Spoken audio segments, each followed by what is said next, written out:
अगर बाइक के आधे टायर को काट दिया जाए तो क्या ऐसी हालत में बाइक चलाना संभव है? सबसे पहले इसे देखने के लिए साइकिल के पीछे वाले टायर को दो हिस्सों में काटा गया था। देखने में लग रहा था कि साइकिल का बैलेंस बिगड़ सकता है, लेकिन जब इसे सड़क पर चलाया गया तो बिना किसी समस्या के बहुत ही स्मूथली चल रही थी, जैसे कुछ हुआ ही नहीं। यहाँ तक कि कटे हुए टायर खुद एडजस्ट होकर बिना किसी दिक्कत के काम कर रहे थे। इसके बाद एक्सपेरिमेंट को और एक्सट्रीम लेवल पर ले जाने के लिए टायर को 3 हिस्सों में काटा गया। इस बार भी कोई समस्या नहीं हुई, बस आगे वाला पहिया ठीक होना चाहिए, इतना काफी था। इसके बाद यही आइडिया एक कार पर ट्राई किया गया। बर्फ और फिसलन भरी सड़क ने एक्सपेरिमेंट को और चैलेंजिंग बना दिया था। मोटे टायर होने की वजह से चक्का कैसे मूव कर रहा है सब कुछ साफ समझ आ रहा था। कटे हुए टायर एक एक करके लगातार बर्फीली सड़क से चिपके रहते थे। इसके बाद एक्सपेरिमेंट किया गया बाइक पर। पहले बाइक के पीछे एक टायर की जगह 2 टायर लगाए गए। बाइक का एक्सेलरेटर दबाते ही बाइक बिना किसी दिक्कत के बहुत स्मूथली चलने लगी। फिर कटिंग मशीन की मदद से बाइक के टायर को काटकर उसके अंदर सॉफ्ट ट्यूब डालकर दोबारा बाइक में लगाया गया। सड़क पर चलाने से पहले लग रहा था कि यह भी पिछले एक्सपेरिमेंट्स की तरह स्मूथली चलेगा, लेकिन बाइक स्टार्ट होते ही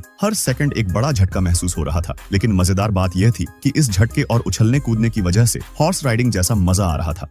अगर बाइक के आधे टायर को काट दिया जाए तो क्या ऐसी हालत में बाइक चलाना संभव है? सबसे पहले इसे देखने के लिए साइकिल के पीछे वाले टायर को 2 हिस्सों में काटा गया था। देखने में लग रहा था कि साइकिल का बैलेंस बिगड़ सकता है, लेकिन जब इसे सड़क पर चलाया गया तो बिना किसी समस्या के बहुत ही स्मूथली चल रही थी, जैसे कुछ हुआ ही नहीं। यहाँ तक कि कटे हुए टायर खुद एडजस्ट होकर बिना किसी दिक्कत के काम कर रहे थे। इसके बाद एक्सपेरिमेंट को और एक्सट्रीम लेवल पर ले जाने के लिए टायर को 3 हिस्सों में काटा गया। इस बार भी कोई समस्या नहीं हुई, बस आगे वाला पहिया ठीक होना चाहिए, इतना काफी था। इसके बाद यही आइडिया एक कार पर ट्राई किया गया। बर्फ और फिसलन भरी सड़क ने एक्सपेरिमेंट को और चैलेंजिंग बना दिया था। मोटे टायर होने की वजह से चक्का कैसे मूव कर रहा है सब कुछ साफ समझ आ रहा था। कटे हुए टायर एक एक करके लगातार बर्फीली सड़क से चिपके रहते थे। इसके बाद एक्सपेरिमेंट किया गया बाइक पर। पहले बाइक के पीछे एक टायर की जगह 2 टायर लगाए गए। बाइक का एक्सेलरेटर दबाते ही बाइक बिना किसी दिक्कत के बहुत स्मूथली चलने लगी। फिर कटिंग मशीन की मदद से बाइक के टायर को काटकर उसके अंदर सॉफ्ट ट्यूब डालकर दोबारा बाइक में लगाया गया। सड़क पर चलाने से पहले लग रहा था कि यह भी पिछले एक्सपेरिमेंट्स की तरह स्मूथली चलेगा, लेकिन बाइक स्टार्ट होते ही